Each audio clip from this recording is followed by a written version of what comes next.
Good evening. It is Friday, June 25th, 2021. We've just endured the hottest week on record in sunny southern Arizona, and this weekend the Pacific Northwest has forecast for a record-breaking heat. Please pray for rain for our drought-stricken West.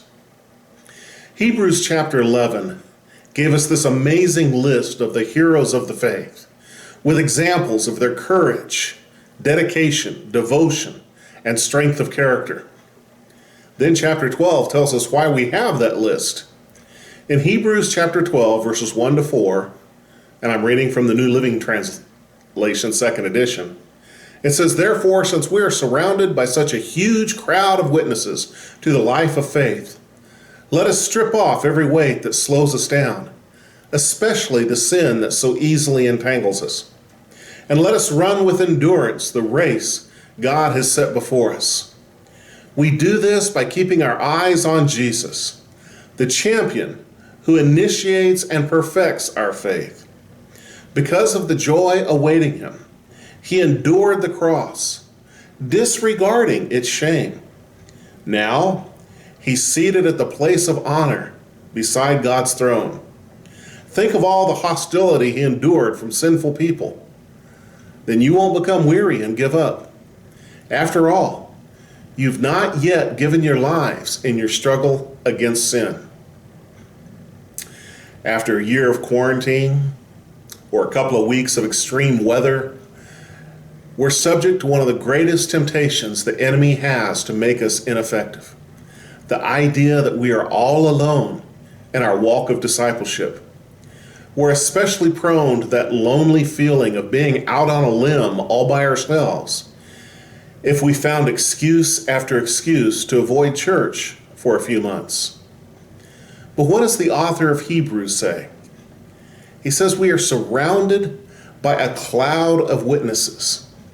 I want you to imagine with me all of those heroes listed in chapter 11, looking over the ramparts of heaven, cheering us on, hoping that we are successful in our struggles with temptation. We think that we're the only ones in the universe with our set of difficulties.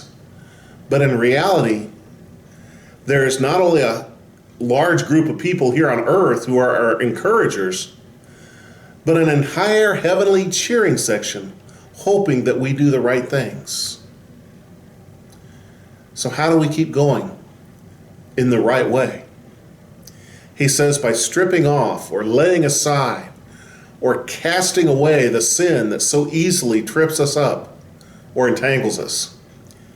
Just because our periods of isolation or the world or the enemy gives us a temptation or a sin to hang on to, doesn't mean we have to hang on to it. Or that we have to grasp it so tightly or even tie it on a chain around our neck. You know, I've got a lot of collections of memorabilia from various travels through the years or gifts from dear friends. Some of these things I've held on to for years. My sin should not be like that. I need to let it go, not keep it in a special place on my shelf.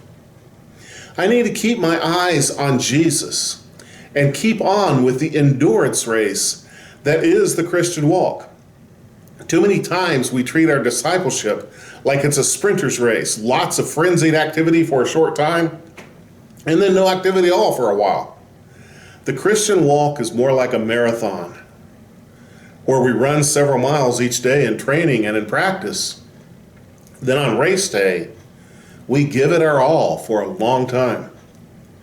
Jesus is our target, our mental image of his sacrifice on the cross. It keeps us moving forward. He gave his life on the cross. And we are to yield the hours and weeks and years of our lives in service to him, keeping our eyes on him.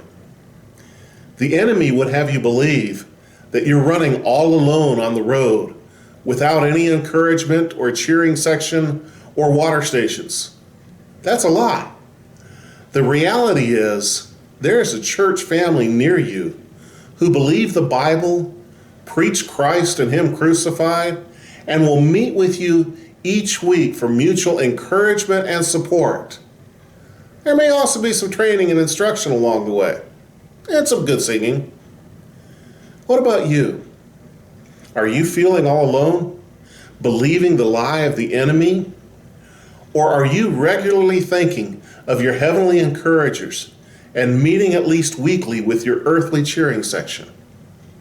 What about you? God bless you.